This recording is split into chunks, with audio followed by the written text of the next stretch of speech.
At the compass box tables at the whiskey festivals we do around the world, we frequently get people coming up to the table and saying, they'll look at our malt whiskeys, Spice Tree, Oak Cross, Peat Monster, and they'll say, are these single malts or are they blends?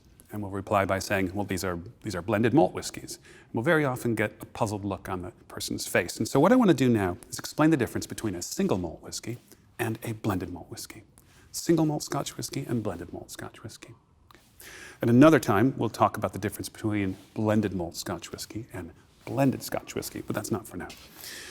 Behind me, there are about 20 Benrinnes casks. There are all sorts of different casks in this room that I'm standing in, but right here, about 20 different Benrinnes casks. And I can see at least 3 different cask types, yeah?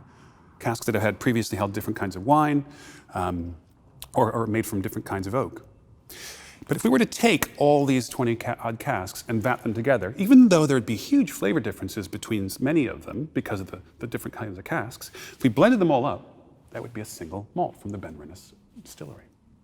However, if we discovered that by taking that cask of Clynelish and blending it into the same tank as all these Benrinnes, that it actually made something altogether more compelling and more delicious and more interesting to drink, well, why wouldn't we do that?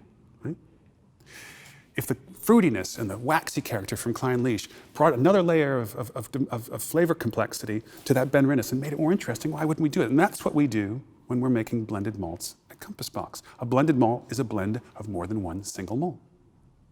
So now you know the difference between single malt and blended malt. And I ask you to think about why, if that makes those better, how is it that a blended malt whiskey could possibly be inferior to a single malt?